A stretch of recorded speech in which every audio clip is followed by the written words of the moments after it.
National revolution must be the revolution of style. The new European nationalism has to be provocative, sexy, sharp, and avant-garde.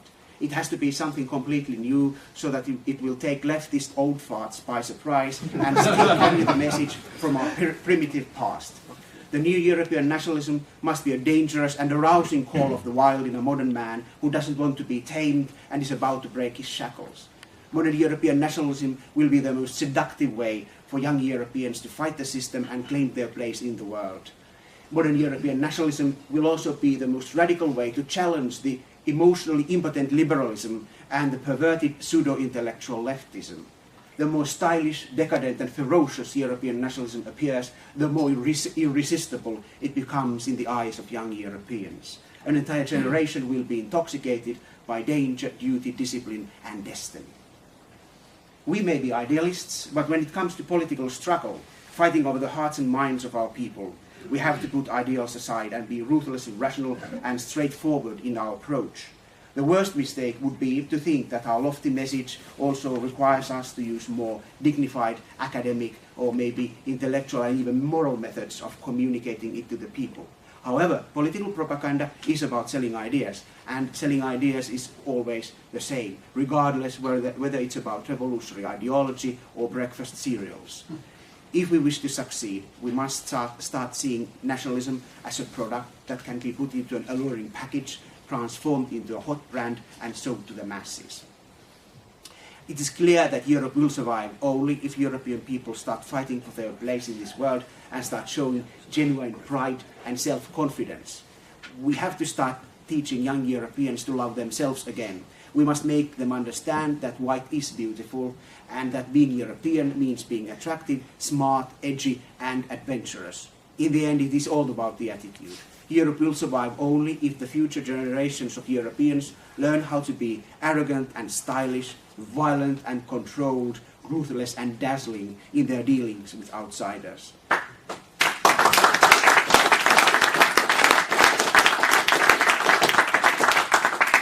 Our young people will make outsiders shrink. Non-Europeans will immediately sense the danger and the reckless warrior spirit in our young people. Non-Europeans will intuitively understand that Europeans are not to be toyed with anymore. The wolf pack has gathered and the mortal threat is present. The age of guilt is over. We will not apologize for our achievements. Our history cannot be used as a weapon against us. No one can say they have legitimate claims on us. We are in debt to no one. Our glorious past is a matter of pride and joy to us. Whatever we have done in the past only inspire us today for even greater deeds tomorrow. Those who feel that we have wronged them should be happy they are still alive.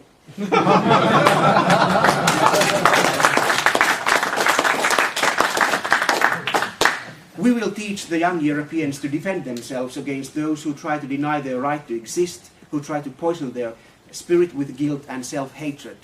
We will make our young people immune to humility. We will teach our young people to face their enemies, to expose their malicious lies, to recognize their methods, and to understand their hidden agenda. We will teach our young people to fight back, first by using their brains and wits, and then we will teach them to fight back with fists, bayonets, rifle butts, guns, and tanks.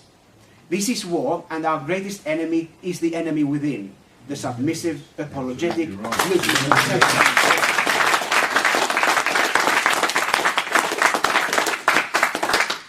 The moment we manage to destroy the enemy within, destroying the rest of our enemies will be a walk in the park. We have to overcome ourselves before we can overcome the world. Even war itself is an aesthetic undertaking to us. We will celebrate the beauty of destruction and the glory of carnage. War is the sublime test of our skills, the great school, and the climax of our cultural evolution. All these quiet years of dull peace, mind-numbing and suffocating stillness will soon explode into rash action, reckless exploits, and death-defying courage. The fever of war will energize the hearts and minds of Europeans. Once again, life is at its barest, nature red in tooth and claw.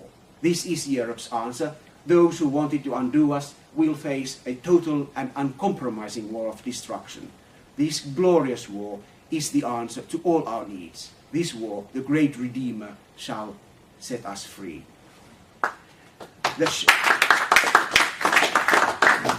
The shabby, parasitical left will have no hold on a generation which is filled with elan and is eagerly waiting for a chance to step on the fields of glory, to storm enemy positions, to hunt down its foes and to eradicate all resistance.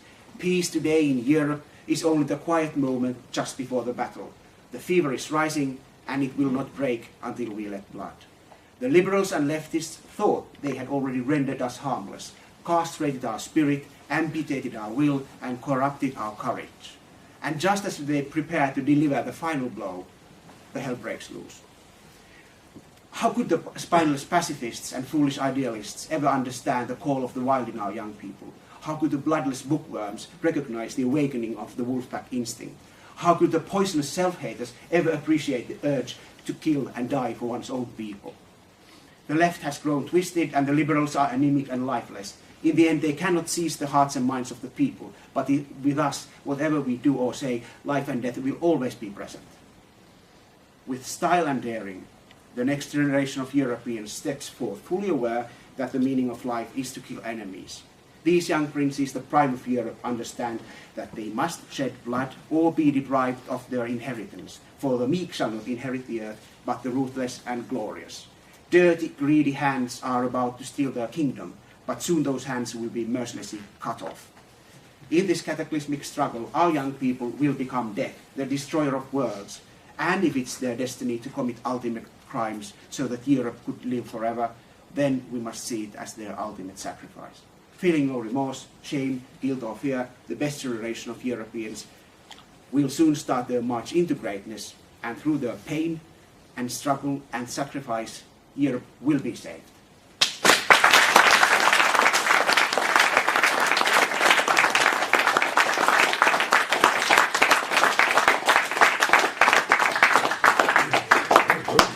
A book in Finland recently came out, and it was all about the Finnish far right.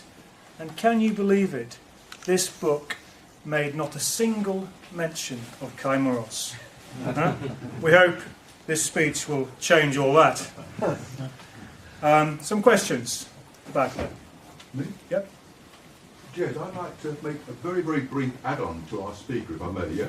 Our speaker very correctly said that we have to challenge the system head on, that we have to fight and effectively, politically, destroy the inner enemy. When you, sir, said the inner enemy, there was spontaneous applause across this room. We all recognise the inner enemy. And I'd like to suggest, Jed, if I may, that this country of ours has just marked Remembrance Day last week, when the country came to a standstill and remembered the dead of 2 world wars. In the world wars, some 2 million, or millions, let's say millions, of British soldiers and civilians in the 2 world wars were killed in those 2 world wars. And you notice the mood on Remembrance Day is always maudlin, and it's sad, and everyone thinks of all them young men, lives snuffed out like that. And I would suggest, and I'd like to put this as my point, Jez, I would like to suggest that rather than feeling sad and maudlin or looking down, that the people of this country should be very, very angry, and that we should say to our fellow Britons that those soldiers died for absolutely nothing good whatsoever.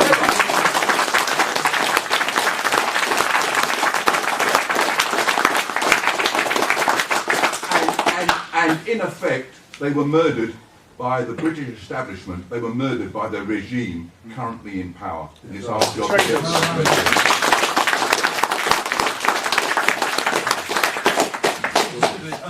when you talk about the rights coming across as something stagnant, Victorian, etc., etc., I think this is most unappealing to young people. When you Could you speak up? Sorry, if you go through Europe, for example, you see many, many statues of naked young people embraced, particularly in Italy and for the Roman world. And we should, I think pornography is a very, very emotive term. I think we should reclassify it as erotography because it's part of our European culture. Exactly, Most religions tend to be anti-sex. Yeah. Us Europeans should be pro-sex. It's something wholesome, it's something to be embraced. And I find that this attitude, particularly the British attitude of this moral high ground and sex being something dirty is absolutely ridiculous and uninspiring and has held us back. Ridiculous. I mean, I'm a former soldier. I remember coming back through customs at Dover. I mean, we guys come back from service in Germany, pornography was seized on us, but they'd send us to kill with a fucking gun in our hands, you know. What sort of country is this? And I'd just like to comment, you know, I mean, I don't have... Pornography degrades. Sorry? Pornography degrades. Yeah. It's a There's a weapon difference against between us. pornography and erotic art. Erotic, yeah, well, I was saying pornography is a very, very emotive term. Would Kai like to comment on Yeah, this? I agree with him. Yeah, perfect. You are quite right. Yeah. Yeah. Well, maybe you'd like to elaborate on what you're thinking. Question at the back there. Pornography, I mean, it turns the sexual act into something which is degrading. Do you know where the word pornography actually comes from? I don't, but I've seen pornography. And we know who runs it. Okay, let's have some more, racial war against us. So Right, yeah, I can see it. more questions. At the back there. Yeah. Thank you, Mr. Murros, for demonstrating in your speech a breadth of vision and optimism that's so sadly lacking in much of the nationalist movement. My question really is, why do you think that breadth of vision is so lacking? In your own country, for example, in Germany and in Britain, we've seen so many people who should be with us in the movement heading down an intellectual and political blind alley where they think that demonstrating outside a fast food store against halal chicken burgers is the summit of political activity, or where they think that withdrawing from the European Union would somehow solve all of our problems by itself. Obsession with narrow issues, Islamo obsession, EU obsession, has taken the place of the breadth of vision